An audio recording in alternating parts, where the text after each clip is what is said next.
Kalau Putri misalnya mendapatkan diskresi tidak ditahan karena alasan kemanusiaan, maka para wanita lain atau ibu-ibu yang lain yang masih mempunyai anak di bawah 5 tahun, mulai dari Sabang sampai Merauke, dari Pulau Miangas sampai Rote, harus juga mendapatkan perlakuan yang sama. Selamat siang Tribuners, bersama saya Tria Wulandari. Inilah update berita terkini yang dilaporkan langsung reporter Tribun Network dari lapangan. Ibu PC Inggar ini apa kesimpulannya Pak? Sementara sudah disuruh. Itu harusnya ditahan, tetapi mereka menggunakan alasan kemanusiaan.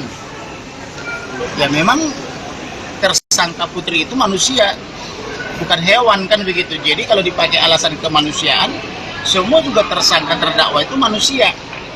Bahkan wanita-wanita lain yang sedang hamil, yang baru melahirkan, yang masih punya bayi juga ditahan.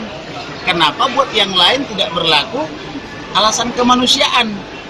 Maka hukum itu harus berlaku umum. Salah satu sifatnya begitu. Kalau Putri misalnya mendapatkan diskresi tidak ditahan karena alasan kemanusiaan, maka para wanita lain atau ibu-ibu yang lain yang masih mempunyai anak di bawah 5 tahun, mulai dari Sabang sampai Merauke, dari Pulau Miangas sampai Rote, harus juga mendapatkan perlakuan yang sama. Tetapi mengapa banyak wanita yang hamil tua sampai melahirkan di rutan atau di penjara? Mengapa alasan kemanusiaan tidak berlaku untuk mereka? Padahal terkadang perbuatannya cuma perbuatan yang tidak terlampau berat, misalnya bukan pembunuhan, misalnya hanya pencurian karena kelaparan, atau mengambil ranting pohon dari dari kehutanan misalnya, atau proyek hutan misalnya, atau mencuri singkong, itu ditahan polisi loh.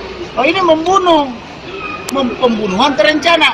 Habis itu memberi gratifikasi atau suap, kemudian membuat obstruction of justice, kemudian menyebar hoax atau menyebarkan berita bohong, kok nggak ditahan-tahan? Nah inilah persekongkolan Komisi 3 dengan Polri. Ini yang harus kita protes. Berarti Komisi 3 ini bukan wakil rakyat, tapi dia adalah wakilnya Putri Chandrawati atau Putri Sambo, kan begitu.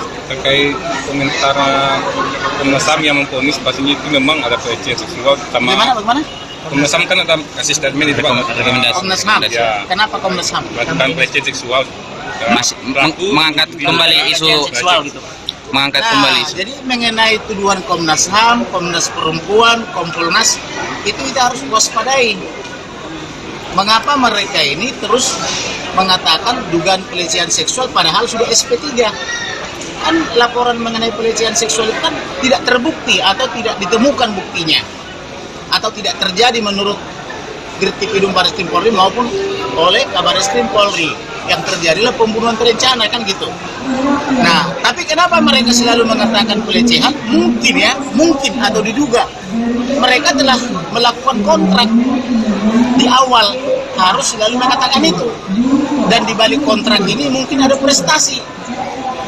Jadi kalau dia tidak mengucapkan itu, mungkin akan ada wan prestasi. Lu kan sudah dalam tanda petik dibayar misalnya, harus selalu ngomong pelecehan. Kenapa nggak ngomong, kan gitu? Terbukti LPSK tidak mau ngomong lagi karena mereka menolak amplop itu, kan? Petugas lapangan LPSK menolak dua bungkus amplop. Akhirnya LPSK tidak mau ngomong pelecehan. Tetapi yang lain kan tidak ada cerita menolak. Karena tidak menolak berarti diduga menerima. Pak, itu kan di BAP dan kemudian di rekonstruksi itu ada pelecehan seksual berjalan juga. Tidak ada.